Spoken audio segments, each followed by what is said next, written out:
Bonjour à toutes et à tous, je suis Sophie de la Vigerie et je suis très heureuse de vous retrouver pour une nouvelle capsule Astre Encore, au cours de laquelle nous allons aborder la pleine lune en Sagittaire du 4 juin 2023 qui va se vivre sur le 13e degré du signe du Sagittaire pour la lune et des Gémeaux pour le soleil. Alors avant de commencer cette interprétation de la pleine lune, je voudrais vous faire une petite annonce. Donc du 23 juillet au 25 juillet, du 23 juillet 14h au 25 juillet 16h, c'est-à-dire vendredi, samedi, dimanche, je serai présente au Festi Spirit, au hameau de l'Étoile, à côté de Montpellier. Le Festi Spirit est organisé par Méditation France et cette année, nous allons méditer à partir du corps, méditer en dansant, méditer avec le yoga, différentes pratiques. Et à l'occasion du Festi Spirit, eh bien, j'animerai 2 ateliers. Un atelier Astre Encore, où nous pourrons pratiquer les gestuels de 2 lettres hébraïques, comme je vous présente un petit peu lors des capsules Astre Encore. Et puis un atelier de danse encore, où nous travaillerons vraiment sur le corps, dans la fluidité du corps, pour pouvoir aller dans une expression spontanée, en tout cas exprimer à l'extérieur notre vécu intérieur. Voilà pour l'annonce. Donc, juste du 23 juillet au 25 juillet. 23 juillet, 14h au 25 juillet, 16h au hameau de l'Étoile pour le Festi Spirit 2023. Voilà. Alors, revenons à notre pleine lune en Sagittaire. Donc, je voudrais juste revenir sur les propositions que nous a fait la pleine lune, la nouvelle lune, pardon, du 19 mai, car on est dans la continuité. Et puis une pleine lune, eh bien, est une opposition entre le soleil et la lune, c'est-à-dire que la lune a pris l'information que le soleil lui a donnée et va l'amener dans la matière, dans les signes du zodiaque qu'elle va visiter eh bien, au cours de son cycle mensuel. Et lorsque nous arrivons à la pleine lune, la lune a fait son tour pendant 15 jours pour se placer en face du soleil, qui lui a avancé aussi, mais beaucoup moins vite que la lune. Donc la pleine lune est une sorte de petit bilan ou d'apogée, de bilan sur la façon dont nous avons intégré et avancé par rapport aux propositions de la nouvelle lune. Alors les propositions de la nouvelle lune, rappelez-vous, la nouvelle lune du 19 mai était une nouvelle lune dans le signe du Taureau et elle se situait sur le dernier degré du Taureau, c'est-à-dire le 29e degré. Et à cette occasion, à l'occasion de cette nouvelle lune du mois de mai en Taureau, eh bien, nous avions l'entrée de Jupiter dans le signe du Taureau. Jupiter était sur le degré 0 du signe du Taureau.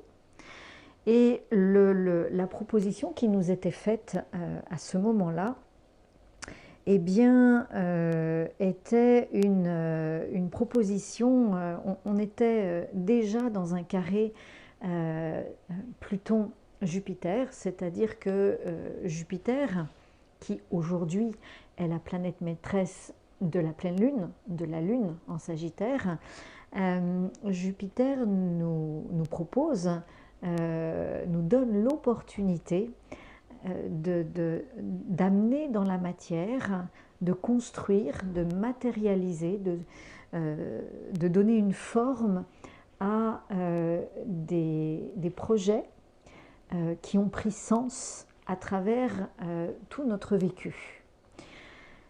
Je ne sais pas si je suis très claire. Et donc, lorsque on observe un carré, donc c'est-à-dire une tension ou un travail à effectuer entre deux planètes, eh bien, il y a une dynamique.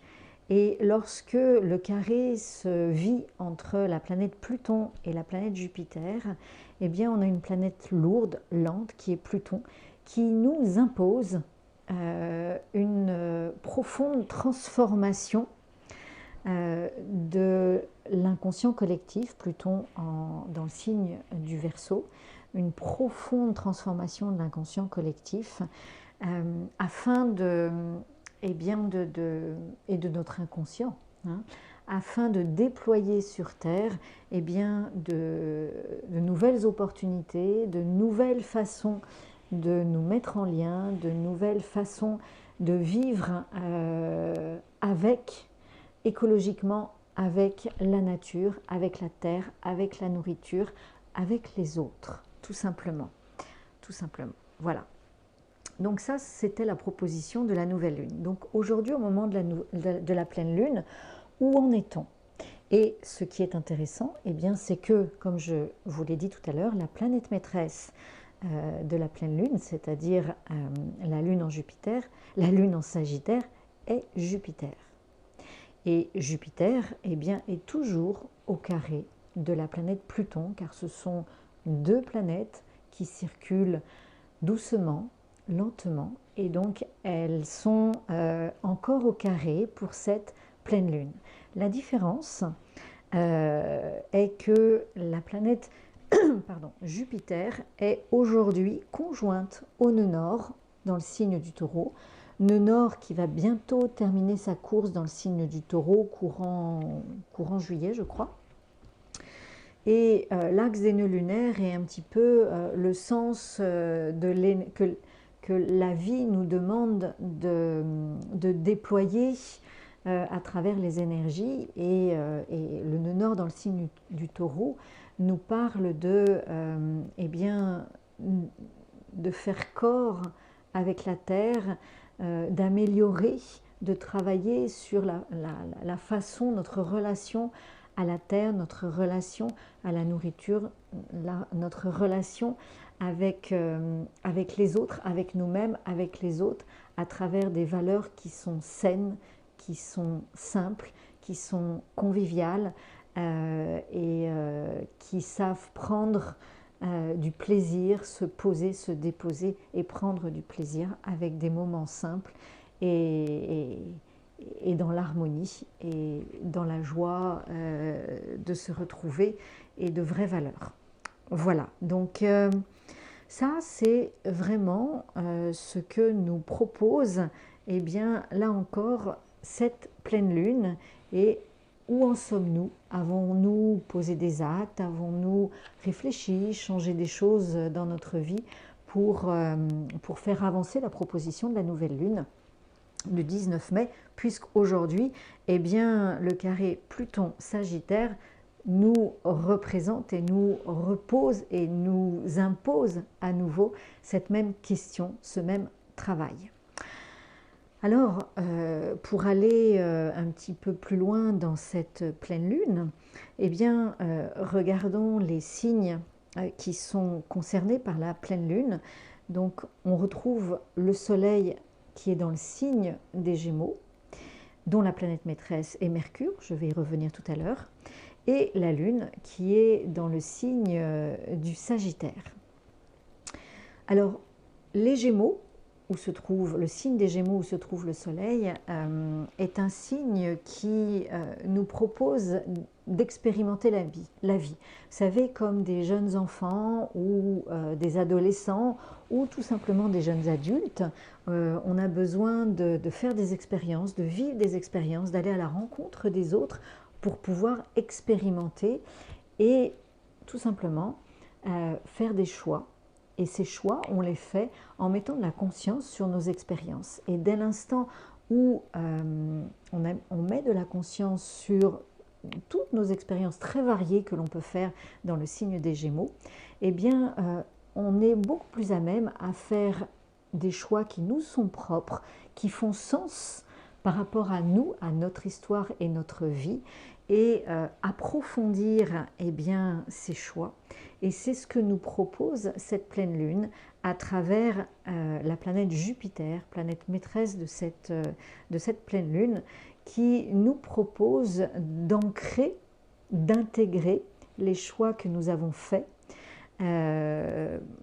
pour mettre du sens et vraiment faire vivre ce sens dans la matière, en lien avec la nature, avec la terre, avec nous-mêmes et avec les autres.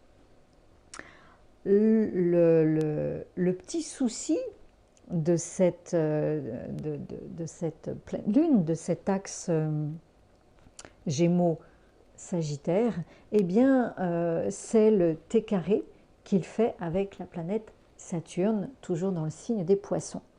Qu'est-ce que ça nous dit? Eh bien, ça nous dit tout simplement que merci à Saturne, car Saturne, c'est le principe de réalité. Et Saturne nous dit, ok, faites des expériences, vivez des expériences les plus variées possibles, allez à la rencontre des gens. Surtout, restez dans la réalité.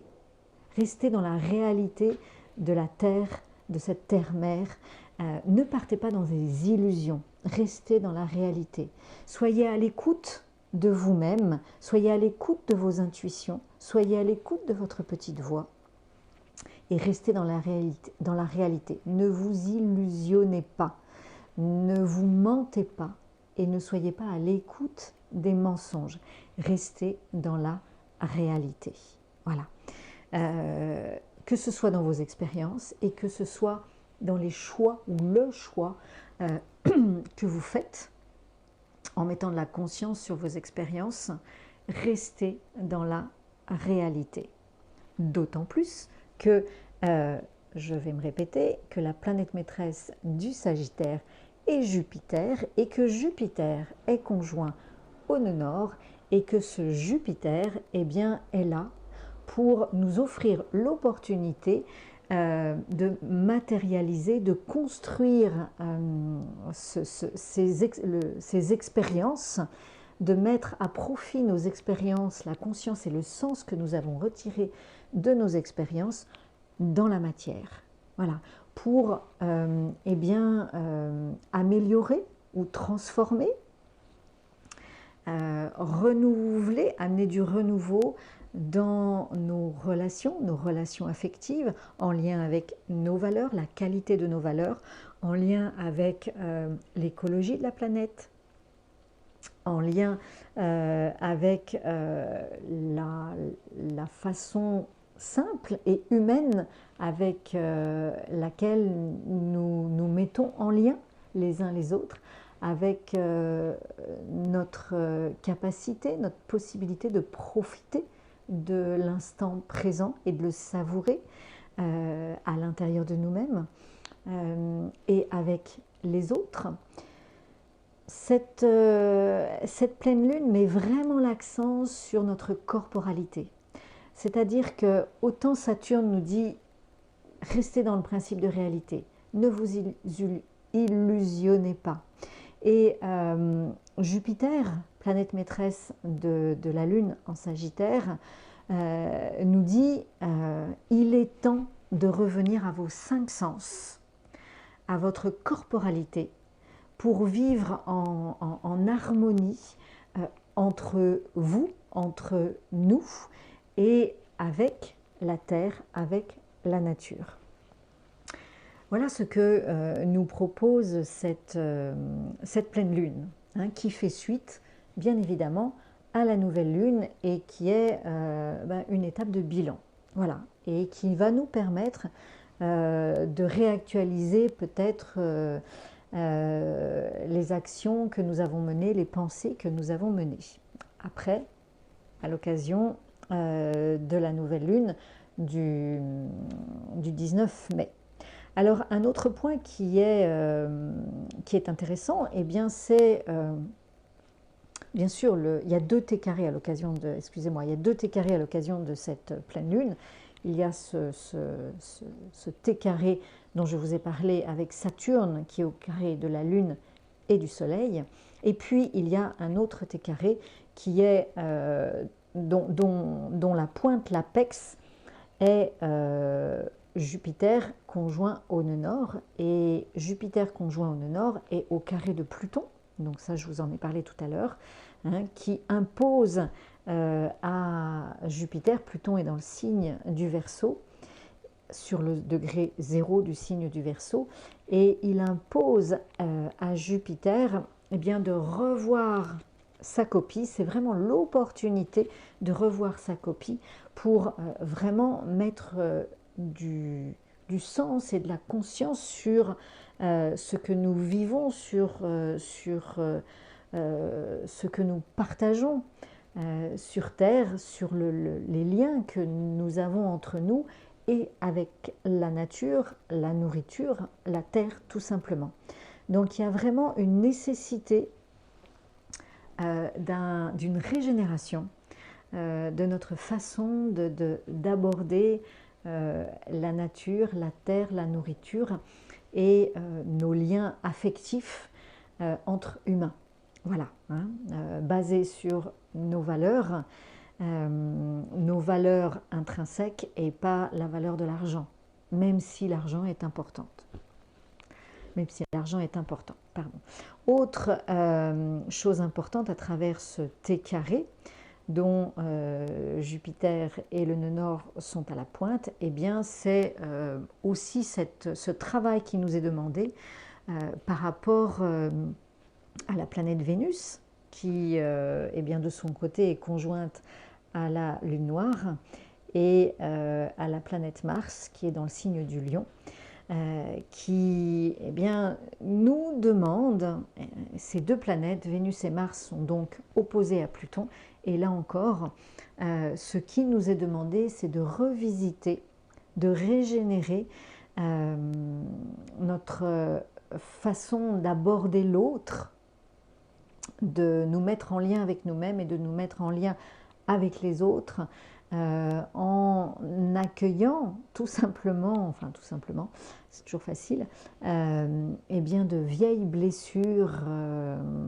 on va dire, qui sont dans notre culture, dans notre civilisation, et ça c'est Pluton qui est en charge d'aller déraciner ces vieilles blessures, pour que eh bien, notre réceptivité, notre qualité féminine, notre féminin, notre énergie féminine qui est à l'intérieur de chacun de nous, hommes et femmes, eh bien, puisse se régénérer. Et donc, ces qualités féminines vont permettre de nourrir, d'impulser notre façon de poser des actes, d'aller de l'avant à travers Mars. Car Mars, dans le signe du Lion, eh bien, qui est en opposition à la planète Pluton, est au travail, et Pluton impose à Mars de revisiter, de régénérer sa façon de rayonner. Donc Pluton demande à la planète Mars de rayonner, donc notre énergie, de rayonner à partir de l'intérieur, de notre cœur, de notre vécu intérieur, et pas rayonner à travers notre pouvoir, à travers le pouvoir de l'argent, à travers notre ego. Voilà. À partir du moment où ce travail de régénération, grâce à l'opposition Pluton, Vénus et Mars, eh bien, à partir du moment où le travail est en route, la dynamique de transformation entre Mars, Vénus et le Jupiter et le nœud nord sera beaucoup plus facile. Donc vous voyez qu'il y a beaucoup de renouveau, de travail bien sûr, mais aussi de renouveau dans cette pleine lune. Alors, le dernier point que je vais nommer est, parce qu'il y a quand même du monde dans le signe du Taureau, le dernier point que je vais nommer, eh bien, c'est la conjonction que fait la planète Mercure avec la planète Uranus. Et c'est plutôt une belle conjonction. Cette conjonction se vit dans le signe du Taureau. Et je trouve que c'est intéressant car le signe du Verseau est mis à l'honneur puisque Uranus est la planète maîtresse du signe du Verseau, tout comme d'ailleurs Saturne. Et là aussi, Pluton étant dans le signe du Verseau, et comme nous entrons dans l'ère du Verseau, eh bien je trouve intéressant de voir cette conjonction Uranus-Mercure, comme si Pluton nous faisait aussi un clin d'œil en nous disant « et c'est pas le tout, ok, je fais travailler Jupiter et le Nord, mais Uranus, qui est la planète maîtresse du Verseau, va faire aussi travailler notre façon de penser, de réfléchir, d'analyser et de communiquer dans le signe du Taureau. Donc non seulement on a le signe du Taureau est à l'honneur, plus, non seulement on a un gros travail à faire sur notre façon de nous mettre en lien et c'est développer notre réceptivité, notre corporalité pour pouvoir amener la paix, l'harmonie à l'intérieur de nous et insuffler, impulser une énergie harmonieuse et donc un lien aux autres et à la nature beaucoup plus simple et harmonieux. Et en même temps, on nous demande, la vie nous demande, les planètes nous demandent également de revisiter, de revoir, de régénérer notre façon de penser, de communiquer, de nous mouvoir, de réfléchir en accueillant eh bien, des flashs, voilà, des informations subtiles, subites, des synchronicités, en étant à l'écoute des synchronicités pour nous orienter sur notre juste chemin. Voilà ce que je peux dire de cette pleine lune. Donc de belles perspectives de renouveau qui nous demandent un petit peu de boulot, un petit peu de travail, un petit peu de remise en question et en même temps c'est plutôt positif. Voilà pour cette première étape. Alors pour la deuxième partie de cette vidéo, eh bien, je vous propose, comme chaque fois, de visiter deux lettres hébraïques en analogie avec, pour cette fois, deux signes du zodiaque. Alors, j'ai choisi de vous présenter la 6e lettre de l'alphabet hébraïque que nous avons déjà vue sur la précédente vidéo. C'est la lettre Vav qui est en analogie avec le signe du Taureau. Vous comprenez bien que je ne peux pas passer outre le signe du Taureau qui est extrêmement représenté et qui est très à l'honneur depuis quelque temps. Et le signe du Taureau représente vraiment le lien à la nature, à la terre, à l'humain, à la corporalité, à la façon dont nous nous relions entre nous et la façon dont nous nous relions entre terre et ciel. Et donc, eh bien, il me semble très important de revisiter cette 6e lettre de l'alphabet hébraïque qui nous parle de la même façon de cette reliance ciel-terre et également ce lien, la façon dont nous nous mettons en lien entre nous. Donc, c'est vraiment la lettre crochet, la lettre du lien. Donc, le lien entre terre et ciel, le lien entre nous et les autres et la façon dont nous tissons les liens sur notre terre avec la nature, pas simplement les humains, mais aussi toute la nature. Les animaux, les plantes, comment nous sommes en lien avec la nature, avec Gaïa et également avec le ciel, comment est-ce que nous nous connectons au subtil, comment est-ce que nous sommes dans notre réceptivité, nous accueillons le message des étoiles par exemple, et tout autre message subtil. Voilà, à travers nos 5 sens, qui est le propre du signe du taureau, qui est le propre de la lettre Vav, 6e lettre de l'alphabet hébraïque.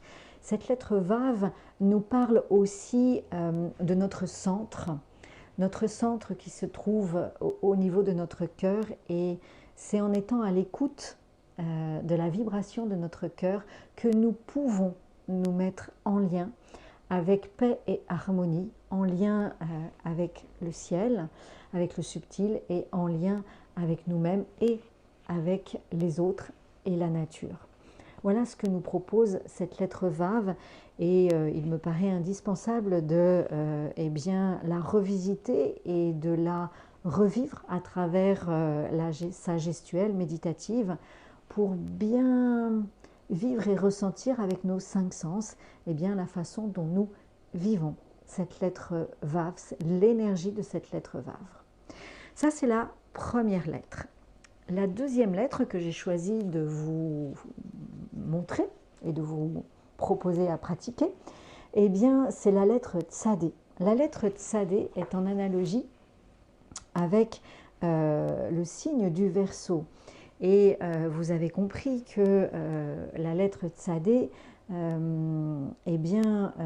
est importante, le signe du Verseau est important parce que quelque part Pluton est présent dans le signe du Verseau, que nous entrons dans l'ère du Verseau et que la planète Pluton va vraiment travailler, régénérer, transformer ce signe du Verseau. Et ce signe du Verseau est un signe collectif et un signe qui porte l'inconscient collectif. Et vous voyez que cette lettre Tsadé est aussi une lettre d'équilibre, et une lettre d'équilibre entre notre inconscient, nos profondeurs, nos zones d'ombre que l'on voit ici, avec on pourrait dire l'harmonie, cette notion d'harmonie.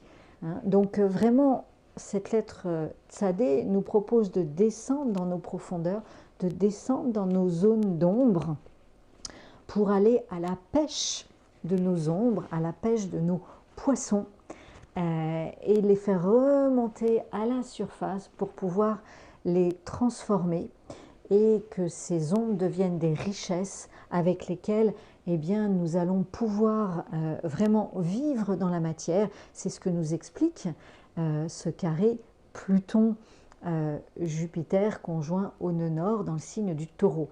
En descendant dans nos profondeurs, dans les profondeurs de l'inconscient collectif, nous allons régénérer la façon dont nous allons nous mettre en lien déjà avec nous-mêmes, la façon dont nous allons nous mettre en lien avec les étoiles, avec le subtil, la façon dont nous allons tisser des liens avec la nature, avec soi-même et avec les autres, tout en gardant cette paix et cette harmonie à l'intérieur de nous. Donc il m'a semblé que cette lettre Tsadé était tout aussi importante que la lettre Vav. Donc là encore, vous allez voir dans la gestuelle cette notion d'équilibre qui est très importante, et jusqu'où pouvons-nous descendre dans nos profondeurs tout en restant en équilibre et en harmonie à l'intérieur de nous. Voilà, les calligraphies sont de Franck Laloux et les gestuelles que je vous présente sont inspirées de la Teima créée par Tina Bosy. Je vous souhaite une très belle nouvelle lune, une très belle pleine lune, et je vous retrouverai avec grand plaisir pour la prochaine nouvelle lune. À très vite!